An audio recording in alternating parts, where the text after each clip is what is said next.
todos, ¿qué tal? I'm Tierra Lafay, bienvenido a mi canal. So in this video, I'm actually going to be straightening my sister's heat train hair. Yes, she has heat train hair too. Her hair texture though is different than mine. So I do want to talk about the differences between our heat train hair and some of the challenges that she faces that I don't really experience, but I know some of you may experience some of the things that she goes through.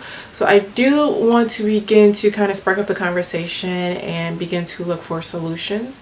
And if you guys have some of the same issues that she has with her heat train hair, I would love to hear them down below, because that's going to motivate me to make sure that I am finding solutions for you guys, making this process and this journey a lot easier for you. So please leave your questions, your concerns, your issues in the comment section, because I want to address them and to help you guys make sure that you're having the best heat train hair journey as possible. Pero bueno, nada más a decir, pero vamos a empezar.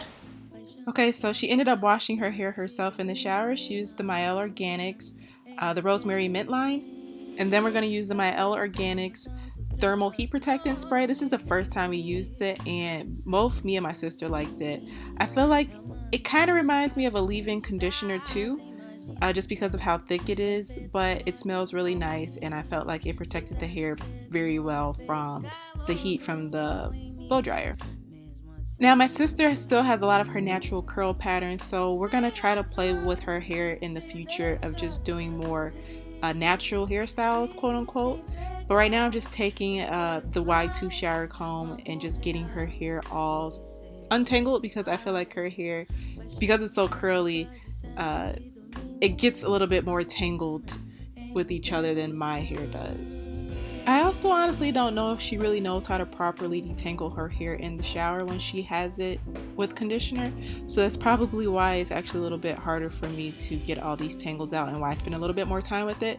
But because I know how to do her hair properly, I don't mind it.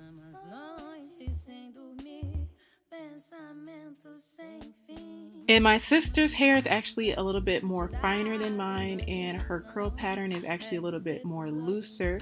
If I had to label it, I would probably say it's 3C, maybe 4A.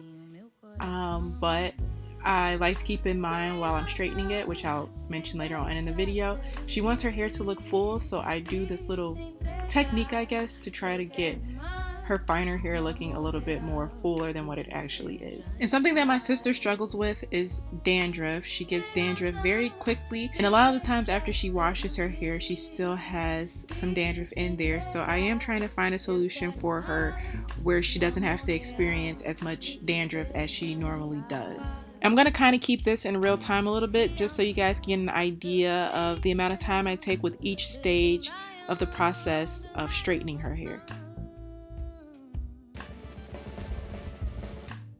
Alright, so for blow drying her hair, I actually don't part it into 4 sections, just because it's easier for me to manage, because I have full control over what I can see. So I just kind of separate it into 2 halves, and I'll go ahead and put one half up in like a ponytail if I need to. And then I'll always place the blow dryer on the high heat setting and the high fan setting, at least with this blow dryer.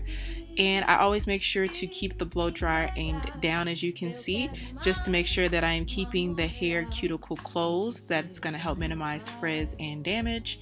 And yeah, it takes me like a good, I want to say maybe 5-10 minutes for each half of the hair. And you want to remember that the secret to a good flat iron result comes from the blow dry result. So you want to make sure you spend a nice amount of time getting your hair as sleek as possible with the blow dryer, but making sure not to overdo it, because that can cause damage to the hair. But yeah, just try to do your best to get the best results you can with your blow dryer. Spend a good amount of time, make sure that you don't leave your hair too poofy or even wet. And before I do this second half of her hair, what I like to do is detangle the hair one more time, but I like to detangle it with the paddle brush, just to make sure that I'm not spending too much time with trying to detangle her hair further while I'm putting heat on it. So that's going to help to eliminate some of the heat time that I have on her hair, to make sure that I'm not overdoing it with the blow dryer.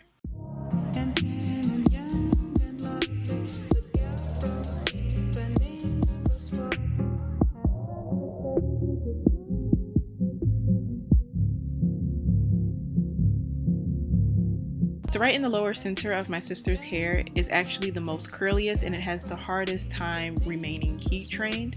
She actually sweats in her hair, and that spot in particular gets really curly. I want to say she sweats right in that area. So a lot of that area has been damaged just because she hasn't been taking care of it properly. But that's something that we're going to work on for her.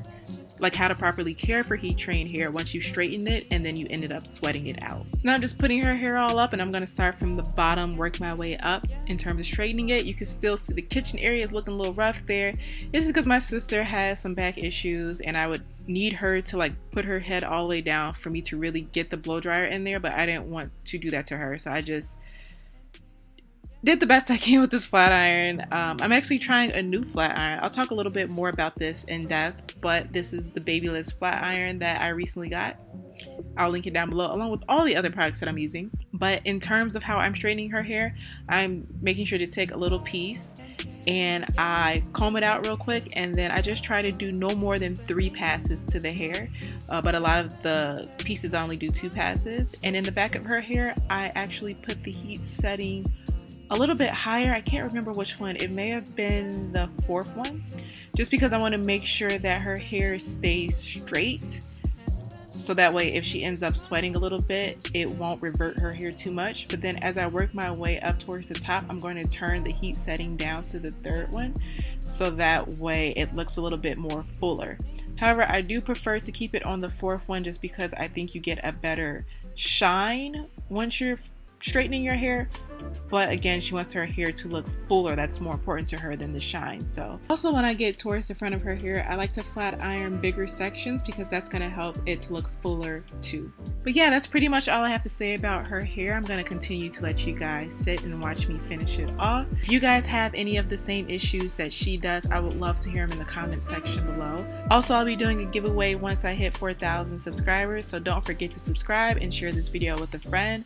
And as soon as we hit 4K, I am doing a really cool giveaway. Also, let me know what you guys think of her results by giving this video a thumbs up. And until the next video, I will see you guys later.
I want to thank me for doing all this hard work.